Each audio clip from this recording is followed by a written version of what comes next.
Part 21 की starting होती है और चुन का फ्रेंड उसे कॉल करके कांग्रेट्स करता है। उसकी शादी जो कैंसिल हो गई थी और उसका दोस्त साथ में उसे पार्टी करने को बोल रहा था, बट चुन इसके लिए साफ इनकार कर देता है। और अब चुन के पास वही लड़की का कॉल आता है जो कि उसे ब्रांडेड बैग मांग रही थी, बट चुन ये बोल कॉल कट कर देता है कि वो अपनी शादी टूटने की वजह से बहुत ही ज्यादा अपसेट है, इसलिए वो अभी किसी से मिल नहीं सकता। और अब चुन के पास कॉल आता है मॉडल मिसेस फैंग का, जो कि उससे फ्लर्ट कर रही थी और हमारा चुन भी रिटर्न में उसे फ्लर्ट कर रहा था। और मिसेस फांग उसे आज रात साथ में स्पेंड करने के लिए बुलाती है, जिसके लिए चुन तुरंत मान जाता है। लेकिन उसके बाद उसे गुक्यान की आवाज़ सुनाई देने लगती है जो कि उसके ऊपर गुस्से से चिल्ला रही थी। और अब चुन के पास गुक्यान का कॉल आता है और वो नंबर बिना देखे ही बोल देता है, मेरे को कोई बात नहीं करनी, इसलिए मुझे फ़ोन मत करना। और ये सुन गुक्यान से बताती है कि वो गुक्यान बोल रही है, जो सुन चुन से माफ़ी मांगता है और गुक्यान उसे अपनी मॉम की तरफ से छुट्टी मांगती है बिकॉज उसकी मॉम बीमार थी और चुन उसकी मॉम को छुट्टी दे देता है कुछ दिनों की। और अब नेक्स्ट डे गुक्यान की मॉम की आंख खुलती है और गुक्यान उन्हें बताती है उसने चुन से उनके तरफ से छुट्टी मांग ली है, इसलिए अब वो घर में आराम से रेस्ट कर सकती हैं। और इधर हम मैंगजी और यूहान को देखते हैं जो कि अपने लिए शॉपिंग कर रहे थे। और यूहान बोलता है, डार्लिंग आज क्या खाओगी तुम लंच में? तो मैंगजी बोलती है, तुम्हारी डार्लिंग कब से हो गई मैं, अभी तक तो हमारी शादी भी नहीं हुई है। तो यूहान बोलता है, तुम्हारे पेट में जो बच्चा है ना, उससे प्रूफ होता है कि तुम मेरी वाइफ हो। और अब यूहान की नज़र एक नेकलेस में जाती है जो कि वही नेकलेस थी जो उसने गुक्यान को उसके बर्थडे में दिया था, और उससे ही उसने गुक्यान को शादी के लिए प्रपोज किया था और गुक्यान ने शादी के लिए हाँ बोल दिया था। और ये सारी पुरानी यादें उसे नेकलेस को देखकर याद आ जाती है। और अब नेक्स्ट डे श्याओ गुक्यान से मिलने के लिए आती है, जहाँ श्याओ उसे आज रात ट्रीट देने की बात करती है, जिसके लिए गुक्यान मान भी जाती है। और अब ये दोनों एक रेस्टोरेंट आ जाते हैं और गुक्यान उसे पूछती है वो आज उसके पास किस मकसद से आई है। तो श्याओ बोलती है, मैं चाहती हूँ कि तुम मेरी मॉम बन के मेरी टीचर से मिलने चलो। और ये सुन गुक्यान हैरान हो जाती है और बोलती है, मानती हूँ कि मैं 18 साल की नहीं लगती हूँ, मगर मैं इतनी भी ओल्ड नहीं हूँ, और वैसे भी ये तुम्हारे टीचर के ट्रस्ट का सवाल है और मैं उनके ट्रस्ट को तो नहीं तोड़ सकती ना। तो श्याओ बोलती है, तुम चिंता मत करो, मेरी टीचर ने कभी मेरे मॉम डैड को नहीं देखा है और पहले तो मेरा भाई मेरा डैड बन के जाता था। तो गुक्यान बोलती है, तुम मुझे सच बताओ, तुम्हारे टीचर तुम्हारे पेरेंट्स से क्यों मिलना चाहते हैं? तो श्याओ बोलती है, वो क्या है ना, मैंने अपनी दोस्त की मदद ली थी होमवर्क के लिए और ये बात टीचर को पता चल गई और इसलिए मैं तुमसे भीख मांग रही हूँ, और अगर तुम मेरे साथ नहीं जाओगी तो मेरी मॉम मुझे मारेंगी। और ये सब सुन गुक्यान वहाँ जाने के लिए अग्री कर लेती है। और अब गुक्यान शाम को श्याओ के ट्यूशन आती है, लेकिन उसे गार्ड से पता चलता है स्टूडेंट की आज बस 2 क्लास थी जो कि वो लोग करके कब का जा चुके हैं और टीचर्स भी जा चुके हैं अपना काम करके। और ये सुन गुक्यान सोचने लगती है आखिर श्याओ का प्लान क्या था। और तभी वहाँ चुन आता है और गुक्यान के पूछने पर वो उसे बताता है यहाँ श्याओ का डांस परफॉर्मेंस देखने आया है। और अब इन दोनों को समझ आ जाता है आखिर श्याओ का असली प्लान था क्या। और चुन बोलता है, आखिरकार वो मेरी बायोलॉजिकल बहन ही है, तो मेरी जैसी होगी ना, और अब तुम यहाँ आ ही गई तो चलो मिलकर डिनर करते हैं। और अब ये दोनों एक रेस्टोरेंट आ जाते हैं और ये वही रेस्टोरेंट होता है जहाँ चुन उसे पहली बार अपनी फेक गर्लफ्रेंड बना कर लेकर आया हुआ था। और अब गुक्यान सबसे महंगी डिश ऑर्डर करती है जस्ट बिकॉज पेमेंट चुन करने वाला था।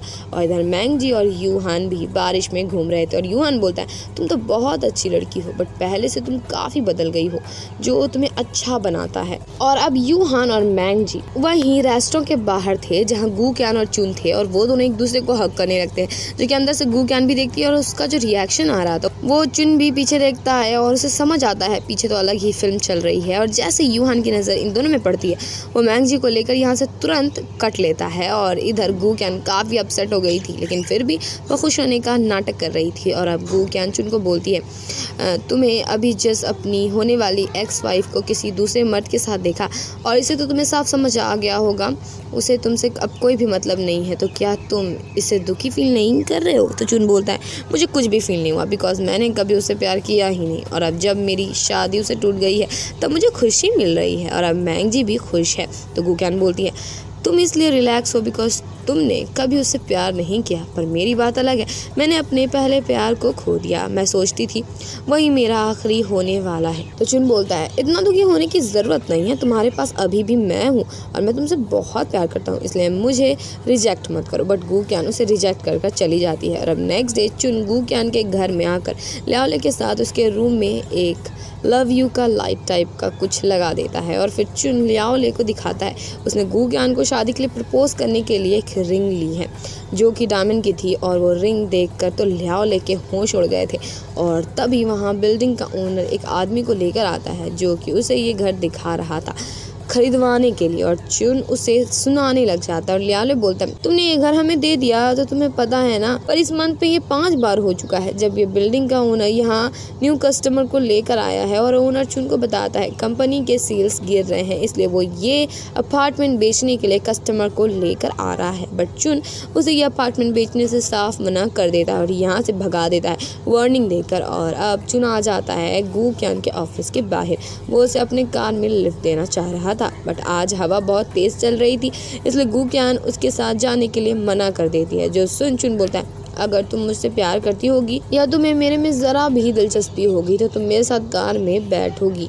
और ये सुन गू क्यान कार के अंदर आ जाती है और चुन उसे बताता है उसके फेस में कुछ लगा हुआ है, तो वो मिरर में देखकर उसे हटा ले।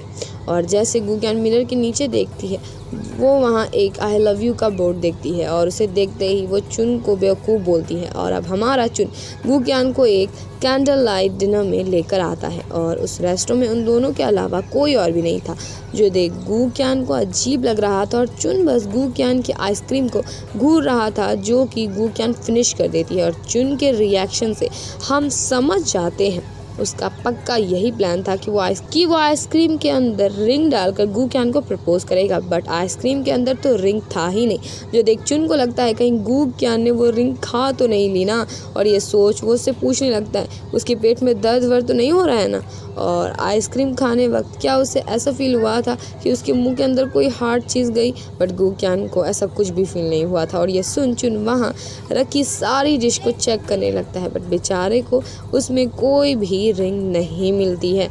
और अब वो आ जाता है गू क्यान को उसके घर छोड़ने के लिए, जहाँ चुन बोलने लगता है वो आज उसके ही घर में रुकेगा, जिसके लिए गू क्यान साफ मना कर देती है। जो सुन चुन उसे गुड बाय किस मांगता है, तो गू क्यान उसे पहली फुर्सत में निकल जाने को बोलती है, बट चुन जा ही नहीं रहा था, तो गू क्यान उसे उसका रिंग दे बोलती है, तुम्हें क्या लगा मैं इसे खा लूँगी, मुझे तो पहले ही समझ आ गया था, तुम्हारा प्लान है क्या।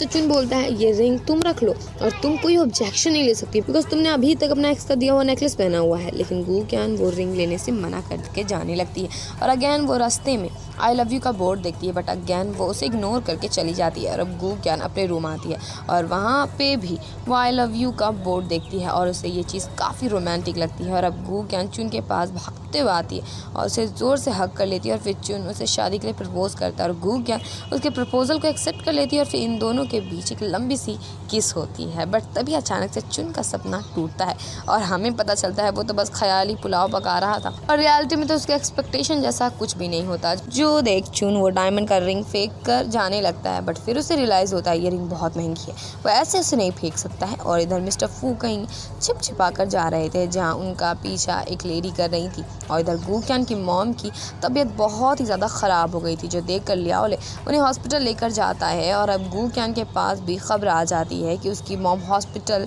में है, जो सुन वो तुरंत ऑफिस से निकलती है और इधर मिस्टर फू अपनी गर्लफ्रेंड को डायमंड रिंग दिला कर आ रहे थे और जो लेडी उनका पीछा कर रही थी वो उनकी वाइफ थी, जो कि मिस्टर फू की गर्लफ्रेंड को मारने लग जाती है। और अब मिस्टर फू की वाइफ मिस्टर फू की क्लास लगाने लग जाती है, जो देखकर मिस्टर फू अपनी गर्लफ्रेंड को वहाँ से भगा देते हैं और अपनी वाइफ से माफ़ी मांगने लग जाते हैं। और इधर डॉक्टर गू क्यान और लियाओ ले को बताती है उनकी मॉम को कैंसर है और ये कैंसर का फर्स्ट स्टेज है, इसलिए मैं तुम लोग को सजेस्ट करती हूँ कि उसकी सर्जरी करवा दो, इससे कैंसर पूरी बॉडी में फैलने से पहले खत्म हो जाएगा। और इस न्यूज़ से इन दोनों भाई बहन को बहुत बड़ा सदमा लगता है और ये लोग सर्जरी के लिए रेडी हो जाते हैं। डॉक्टर बोलते हैं सर्जरी की फीस बहुत ही ज़्यादा है, इसलिए तुम लोग को पहले इसके लिए प्रिपेयर होना होगा। और इधर हम चुन को रेस्टोरेंट में देखते हैं, जहाँ उसके रेस्टोरेंट में आज बहुत भीड़ थी और वो इस चक्कर में लियाओ ले को कॉल करके रेस्टोरेंट आने को बोलता है, बट लियाओ ले बताता है उसकी मॉम हॉस्पिटल में है इसलिए वो नहीं आ पाएगा। और ये सुन चुन को आंटी की फिक्र होने लगती है। इधर गू क्यान मिसेस जैंग के पास आकर उन्हें अपनी मॉम की कंडीशन के बारे में बताती है, उनसे पूछती है क्या उनके डिपार्टमेंट में सैलरी पहले मिल सकती है। तो मिसेस जैंग बोलते हैं पहले तो मिल सकती नहीं है, बट मैं बॉस से रिक्वेस्ट करूँगा इससे तुम्हें हाफ ईयर की सैलरी मिल जाएगी। और फिर मिस्टर जैंग उससे अपना सैलरी कार्ड दे बोलते हैं इसमें 50K है, तुम इसे यूज कर लेना। गू क्यान वो पैसे लेने से मना कर देती है और मिस्टर जैंग उससे छुट्टी लेने को बोलते हैं, मगर वो छुट्टी लेने से भी मना कर देती है। और इधर मॉम लियाओले से पूछ रही थी डॉक्टर ने उसे क्या बोला है, और ये सुन लियाओले उनसे झूठ बोल देता है उन्हें बस एक छोटी सी ट्यूमर है जिससे निकालने के लिए एक छोटी सी सर्जरी होने वाली है। इधर हम मिस्टर मिंग को देखते हैं और आज उनके सीने में बहुत दर्द हो रहा था, मगर वो इसके बारे में किसी को पता चलने नहीं देते। और इधर मिस्टर जून चाइना के सबसे फेमस स्टॉक ब्रोकर से बात कर रहे थे मिंग त्यान कॉर्प के स्टॉक को अपनी तरफ करने के लिए। और मिस्टर जून का असिस्टेंट ने बताता है मिस्टर मिंग हॉस्पिटल गए थे और ये बात वो अपनी वाइफ और बच्चों से छिपा रहे थे, जो सुन मिस्टर जून को तो काफ़ी मज़ा आता है। और अब कुछ टाइम बाद मिस्टर जून को पता चलता है उन्हें 5% मिंग त्यान कॉर्प का स्टॉक मिल गया है और रन के कंपनी के शेयर्स को जोड़कर उनके पास सबसे ज़्यादा शेयर्स है। और अब मिस्टर जून मिसेस फांग के पास आ जाते हैं और वो दोनों इंटीमेट होते हैं। और इधर गू क्यान और लियाओले ने डॉक्टर को बता दिया था वो लोग सर्जरी के लिए रेडी है, जो सुन डॉक्टर उन्हें फीस बढ़ाने को बोलती है। और अब नेक्स्ट सीन में हम गू क्यान को ऑफिस में देखते हैं जहाँ मिस्टर जैंग सारे कलीग्स को बुलाकर सबको बताते हैं गू क्यान की मॉम को कैंसर है, इसलिए गू क्यान को पैसे की ज़रूरत है और वो चाहते हैं कि सब थोड़ा थोड़ा करके गू क्यान की मदद करें।